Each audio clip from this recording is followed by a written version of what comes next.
Bismillahirrahmanirrahim. Yub'atsu min tihamata baina yadayil qiyamah.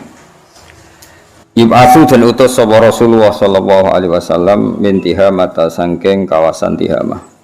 Kawasan Hijaz, Mekah, Madinah niku sebagian bahasa nyebut napa Tihamah. Jadi ada istilah Mekah, Fatha, Hijaz, Tihamah. Napa? Mekah, Fatha, Hijaz, Tihamah. Itu satu komunitas. Rasulullah Muhammad dan utus bena yadayil kiamati pas ngarepe sedurunge kiamat. Ngarepe sedurunge kiamat. Artinya sebagai nabi penutup zaman. Akhirnya penutup zaman apa? Nabi sing diutus pas sedurunge apa? Kiamat. Fi dhahrihi kang iku tetep ing dalam gegere nabi alamatun uta alamat. Alamat kenabian disebut napa khatamun nubuwah. Tudzilluhul ghamamah. Tudilu engkang ngiyup-ngiyupi ing nabi apa al-ghamamatu mendung kados wingi. Tutiu engkang taat ing nabi apa asaha ibu pira-pira mega. Dadi nak pas terik matahari sekali sangat terik nabi dikawal napa ghamamah tutiu sahaib. Fajriul jabi tur engkang cerah pilingane. Maknane fajar iku cerah, mergo fajar iku simbol napa kecerahan. Laili dawaib terus ireng banget rambutnya. Mesti bengi iku ireng banget rambutnya nabi. Alfil anfi tur bangir irungi mimiul fami kang bangsa mim alisane kados wingi wasi alfam nuniul hajib kang berbentuk nun alise iku makna-makna balaghah pokoke maknane apik ngono apa maknane apik terus ora usah dimaknani lan iki sing mulai mukjizat nabi sam'uhu utawi napa kuping utawa pendengarane nabi sam'uhu utawi pendengarane nabi. Pengrungane nabi ku yasma'u iki iso midanget sapa nabi sori rol kolami ing geret-gerete nganggo makna iki kuno ing geret-gerete pena. Dados nabi itu mendengar apa yang ditulis di Lauh Mahfuz. Iku bahasa Arab apa? Sam'uhu yasma'u sori rol kolam. Iku masyhur nu. Dados termasuk percakapan kelas dunia yang orang lain enggak mungkin mendengar. Iku Nabi nak ngersakno mendengar iku mendengar ya. Nabi nak ngersakno mendengar iku mendengar. Tentu kalau beliau ngersakno. Sing paling masyhur ini iku. Jadi di antara sebab Islami Said Abbas sinten? Said Abbas niku pamane Nabi sing cara zahir Islame iku ba'da Badrin. Eling-eling napa sing cara zahir niku Islame ba'da napa Badrin. Tapi eling-eling kudu tambahi kalimat cara zahir Islame iku ba'da napa Badrin. Dan itu ketika Al-Hisal beliau ikut perang Badar, ketangkep, singkat cerita terus fida itu ditebus ditebus terus beliau sebelum perang niku ngomong teng istrinya bahwa saya punya aset ini kalau saya kalah dari Muhammad maka harta ini miliknya Fadl, ini miliknya Abdullah, ini miliknya Kusam, ini miliknya beberapa anaknya disebut. Dan ada beberapa unta yang disembunyikan yang tidak ada yang tahu kecuali Said Abbas itu sendiri sama istrinya. Itu posisi Mekah ya, posisi geografis Mekah yang dengan Madinah itu berjarak 460 kilo, 460 kilo. Singkat cerita ketika Said Abbas harus ditebus, seorang lagi Said Abbas harus ditebus. Said Abbas itu pura-pura nggak punya uang, nggak punya aset. Paham ya, betul nggak ada aset, bilang nggak punya uang. Ketika beliau nggak punya uang atau nggak punya aset untuk menebus harga tawanan, karena kalau tawanan diantara pilihannya akan dia tebus fa imma man nambatu wa imma fidaa. Terus kanjeng Nabi dawuh ya Abbas famin ainan naqah allati tukhliha kada wa kada fi shibi kada wa kada. Kalau kamu bilang nggak punya uang, lalu unta yang kamu sembunyikan di lereng gunung ini itu gimana? Nangis Said Abbas. Fa wa ma ya'lamu dzalika illa ana wa zaujati. Demi Allah yang tahu itu hanya saya dan istri saya. Bayangkan ya, radius berapa? 460 kilo. Itu Nabi mendengar detail semua yang dibicarakan Abbas dan istrinya. Wes ngono ngomongnya itu neng lereng gunung pas menyembunyikan unta. Tidak ada orang ketiga. Enggak ada orang apa? Orang ketiga. Oh langsung Said Abbas iman. Fa wa asyhadu annaka rasulullah. Itu kalau engkau tidak rasul tidak akan tahu. Paham ya? Karena orang saiki ngerti kan pancen nyuting rahasia. Paparazi ra jelas ya. Tapi nak riyen makanya di antara mukjizat Nabi apa sam'uhu yasma'u sariral qalam. Jadi apa yang terjadi itu yang ditulis di Lauh Mahfuz. Tentu kan peristiwanya Abbas ini kan ditulis di Lauh Mahfuz karena tidak ada sesuatu yang enggak dimonitor apa Lauh Mahfuz. Jadi kalau yang dilakukan Abbas dimonitor Lauh Mahfuz artinya apa? Kanjeng Nabi tahu itu lewat Lauh Mahfuz. Jadi apa sam'uhu yasma'u sariral qalam. Basaruhu te peningale Nabi ila sab ittibaki maring langit sab itu iku saqibun iso nembus dan pandangan Nabi bisa melihat ila sab ittibaki napa saqib qadamahu song kata qadamun berarti tasniahe napa qadamani nggih qadamahu utawi delamaan lorone Nabi nggih delamaan niku sikil sing isor jenenge napa wong Arab namanya qadam dadi kaki bagian bawah ini. Qadamahu te delamaan lorone Nabi iku qabbala iku ngambung-ngambung corong Jawa ngendus huma ing qadamaihi apa albairu unta fa azala mongko iso ngilangi apa qadamahu iso ngilangi mak ing perkara istaka kang sambat apa bairuhu ing ma minal mihani sanging pira-pira mihnah pira-pira siksa wan nawaibi lan pira-pira musibah. Jadi debu atau tanah yang pernah diinjak Nabi ya. Debu atau tanah yang pernah diinjak Nabi berarti bekas qadamahu apa?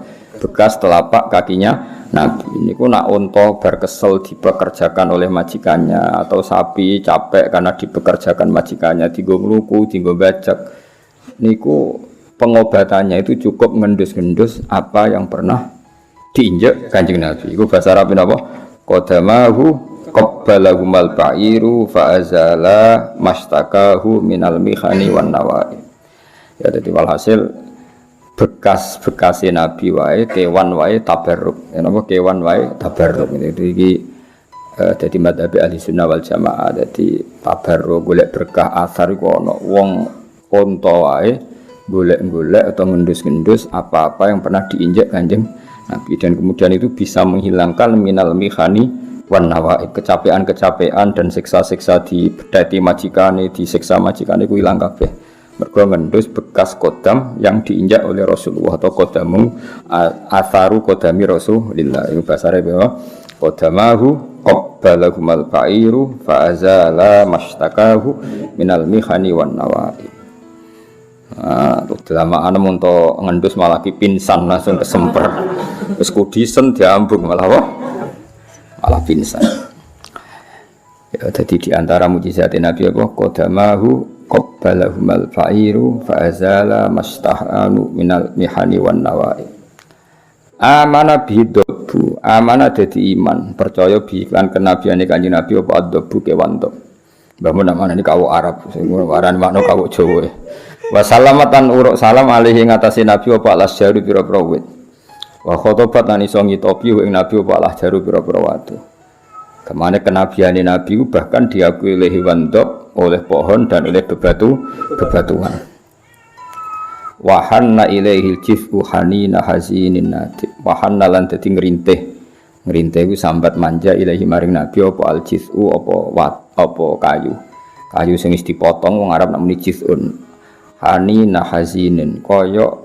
ngrintihe wong sing susah nadibin kang bengok-bengok masyhur terus Nabi dulu itu gak gaya blas dadi khutbah ya ana wit kurma nggih wit kurma diketok paham nggih terus diselehno ning mihrab ning imaman ya sudah Nabi naik di situ aja tidak gaya pakai apa mimbar jadi semua ditoto dan posisi khotib lebih tinggi ketimbang yang dikhutbahi, jadi ono kayu loro, ya sudah diletakkan di situ terus Nabi munggah untuk membuatkan gaya-gayanan, jaga penampilan buatan.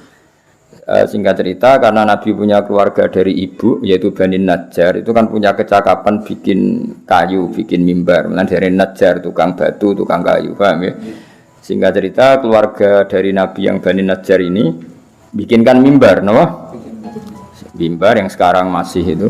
Mimbar Rasulullah itu Nah, kemudian Nabi karena menghormati yang bikin, akhirnya Nabi khutbah di mimbar itu pas Jumat. Yaitu satu masjid dengar semua tangisan jiz'un tadi yang kayu yang diletakkan begitu saja mergo saiki gak diinjak Kanjeng Nabi, tidak digunakan lagi. Nangis sejadi-jadinya, satu masjid dengar. Sampai Nabi dirangkul, ya sudah kamu akan bersama saya di surga, terus lagi menang. Itu peristiwa itu yang dikenang oleh Imam di bab wahanna ilaihi jiz'u hanina hazinin natib. Jadi jiz'un yang akhirnya ditinggalkan Nabi karena beliau sudah punya mimbar, itu menangis sejadi-jadinya karena sekarang enggak diinjak Nabi, enggak dipakai Nabi. Lah peristiwa itu disaksikan satu masjid. Jadi wahanna ilaihi jiz'u hanina hazinin natib. Yadahu tawi tangan lorone Nabi. Yadahu te tangan lorone Nabi ku tadharu iku dadi pertelo. Apa barokatuhuma, apa barokah yadaihi. Apa barokatuhuma barokah yadaihi fil matomi ing dalam pira-pira panganan wal masyaribi lan pira-pira minuman. Jadi banyak makanan yang seharusnya cukup orang 10. Nek kesentuh tangane Rasulullah bisa cukup untuk orang ratusan bahkan ribu. Minuman juga gitu, minuman sak gendhe nek disentuh Rasulullah cukup sekian ratus orang. Ijine apa ya dahu tadharu barakatuhuma fil matami wal masyarib. Qalbuhu tawi atine Nabi utawi pinggalie Nabi wilayah ful ora tau lali apa qalbuhu walaya namulan ora tau sari apa qalbuhu. Walakin lil khidmati tapi ini selalu digo khidmah alat dawami ngatasi terus menerus murakibun tur ingkang nginjen-nginjen maksudnya selalu siaga eling Allah Subhanahu wa taala. Dadi penggali Nabi iku mboten nate sare, selalu ingat Allah Subhanahu wa taala. Sifatnya Nabi malih in udhiya. Lamun den sakiti sapa Kanjeng Nabi, song kata ada terus mabni majul napa udhiya. In udhiya. Lamun den sakiti sapa Nabi, ya'fu mongko langsung nyepuro sapa Nabi. Wala yu'aqib lan ora nyiksa sapa Nabi. Jadi Nabi kalau untuk pribadinya dihujat, dikritik, beliau ya'fu wala yu'aqib, mudah memaafkan. Wa in khusima lamun dipisahi sapa Nabi yasmut mongko meneng sapa Nabi. Wala yujabil lan ora jawabi sapa Nabi. Ora malah malas miso koyo kowe wis blas gak karo satu apa anbiya. Oh malah ora trimo dipisahi kowe sing ngawiti misahi. Wis repot. Arfa'u utawi sikape Nabi ku dhuwur-dhuwure sikap ila asyrafil maratib, maring derajat paling dhuwur. Jadi kamane segala etika sosial, segala tata krama, segala etika sosial, segala sopan santun publik iku Nabi di kelas terbaik. Bahasa Arab apa? Arfa'uhu ila asyrafil maratib. Jadi arfa ikut wazan afdol. Paham ya? Segala etika sosial, segala tatanan publik, segala sopan santun Nabi semuanya di kelas arfa'uhu, di kelas terbaik paling tinggi. Ila asyrafil marotib maring derajat sing paling dhuwur. Wa inna kala ala khuluqin azim. Fi robatin ing dalam satu kafilah la tambahi ora sayuk japa robah qablan nabi wala badahu li raqibin kedhe wong sing numpak. Fi mauqibin ing dalam kelompok minal malaikati sing malaikat ya fuku kang iso naik sapa raqib ala sairil mawaqib ngalahno ing atase semua kendaraan. Ketika mane Nabi kalau pergi itu dalam satu kendaraan yang dikawal para malaikat, yang kendaraan itu ya akan ada tandingannya. Maksudnya buruk kecepatannya dan konvoi malaikatnya itu enggak akan tertandingi. Ketika buruk terbang itu kan tidak sekedar buruk, ada Jibril, ada Mikail, ada banyak. Sing jelas Israel betul melok, teng riwayat Israel kan ribet kan. Israel melok sing susah buruk, wah ribet nih. Susah kan buruk nek Israel melok iki njabut aku apa melok kan. Dadi ra melok. Fa idzar taqa. Mongko nalikane wis naik sapa nabi, alal qaulaini ngalahno ing atase dua alam iki, alam manusa be alam jin to alam zahir be alam ghaib. Wan fasola lan wis terpisah sapa nabi anil alamaini saking dua alam. Ono sing maca anil alamin saking alam sing kelihatan iki, nggih mboten salah. Wa wasala lan tumeka sapa nabi la qabi qasaini maring dekat yang koyok dua anak panah, dua busur jarak dua busur. Kuntu mongko ana ingsun Allah lagu maring nabi ana ingsun annadima iku wong sing banget utawa zat sing banget mencintai Muhammad wal mukhatib lan zat sing ngendikani ning Kanjeng Nabi. Wis ora paham tak pahamno. Wis pokoke maksudnya teng mriki apa? Ketika Nabi sudah terbang dengan sekelompok malaikat dengan konvoi malaikat dan Nabi sudah meninggalkan alam kaunen. Ya alam kita ini jenis alam apa? Kaunen dan Nabi sudah wanfas alane alamen. Nabi terpisah dari alam manusia dan jin. Akhirnya Nabi dekat sekali dengan Allah. Akhirnya Nabi piyambak sing jagongan be Allah. Iku jenenge ngendikane Allah ya tentu ini riwayat bil makna. Seorang lagi napa riwayat bil makna. Dawe Allah piye kuntu lahu anan nati mawal mukhatib. Muhammad nek terpisah sangka alam manusia, alam jin, alam zahir, alam batin mau ambek aku tok. Terus aku ngendikan dhewe be Muhammad. Maksudnya terus